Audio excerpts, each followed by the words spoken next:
And you'd see people kind of like walking around looking like animals when their knuckles are touching the ground. Now Art El Malik's hands and knuckles are swollen to 3 times their natural size from exposure to the animal sedative xylazine, street name Trank. And it's spreading to other cities on the East Coast. In 2021, it was detected in 34% of overdose deaths in Philadelphia.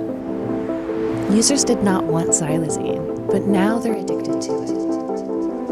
In 2023, America faced a new and terrifying drug epidemic. Known as Trank or xylazine, this sinister substance has brought with it a disturbing array of symptoms and has left a mark of devastation across cities. Dangerous street drug component is officially called xylazine, nicknamed Trank, as in tranquilizer. For people who use illicit drugs, it is an X factor, both unseen and possibly fatal.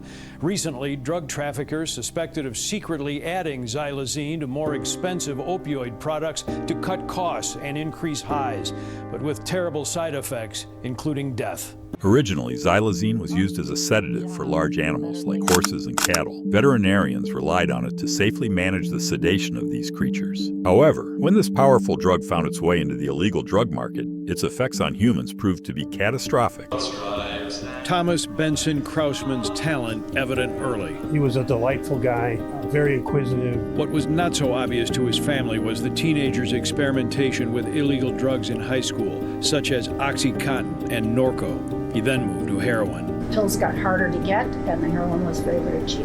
Despite family support and attempts at rehab, the 29-year-old lost his addiction battle a little more than a year ago. The Krausmans thought he died from a heroin and fentanyl overdose. Months later, this toxicology report from Lake County revealing something they couldn't have imagined. Did you even know what it was at that point? Not xylazine. The coroner didn't know what it was. The family saying they were told a terrible reality.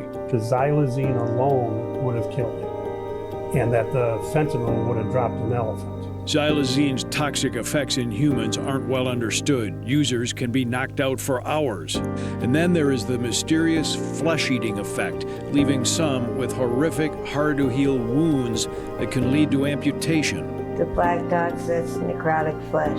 This actually looks phenomenal right now. Philadelphia, currently ground zero for xylazine in the U.S., is seeing the worst effects. In Cook County, researchers now reporting a significant spike. In 2021 into 2022, those numbers kept rising. So we were surprised by it, but we've seen it in other parts of the country, so we knew it was probably a real trend that was happening here. The increase in the incidence of xylazine is concerning because it is not an opioid. So it does not get affected by naloxone that is used to reverse fentanyl. This has really rocked our world. The I-Team meeting up with Live for Lolly's mobile van in suburban Maywood. The organization provides support to those with substance use disorder. The outreach now includes xylazine warning flyers and wound kits. When we encounter someone that has wounds, of course, we want them to go to the hospital. These aren't going to heal on their own. You're seeing these wounds on a more regular basis? We've just started seeing them the last 2 weeks. An I-Team data analysis finding xylazine-related deaths in Cook County tripling from 2020 to 21 and climbing again last year by nearly 20%. Many suburban counties telling the I-Team they're also seeing cases. Hope comes in many forms. Community organizations and rehabilitation centers are providing vital support to those affected. Programs focus on offering medical care, counseling, and recovery services. These efforts are crucial in helping individuals rebuild their lives and recover from the devastating impact of xylazine. I can't even describe it because it was to the point where I didn't think I was going to make it through it. The sickness lasts longer and there's no type of medicine they're giving you that's helping it. So it's like, I don't know, it's a whole different ballgame. Trank and the horrors it brings is now going beyond the streets of Philadelphia. Trank has been detected in at least 48 states. According to the CDC, overdose deaths involving xylazine were 35 times higher in 2021 than they were in 2018. The White House sounding the alarm, declaring xylazine mixed with illicit fentanyl an emerging threat to the U.S. this past April. While opioids like fentanyl, not Trank, are causing the majority of overdose deaths, Tranq makes the drugs it's combined with more deadly, and the numbers point to the greatest increase in xylazine-positive overdose deaths in the South.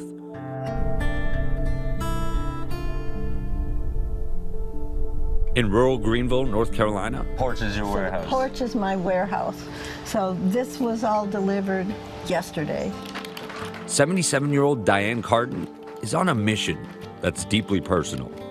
This is Michael, basically almost from birth up until when he passed.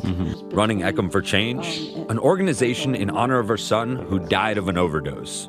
It's the only needle exchange in the area for hundreds of miles. My son was addicted to heroin. It was really important to me to know what I could do to help him. He helped me to understand that it's not just enough to say, you know, let me get you some help. Where would you like to go? Would you rather do something else? You have to be able to take care of the whole person. What has being able to start Eckham for Change meant for you? Has it helped you heal? Yeah, I think so. I feel like that I'm contributing something to an underserved population here, and at the same time, honoring my son. Stay informed, support local initiatives, and help spread the word about this dangerous drug.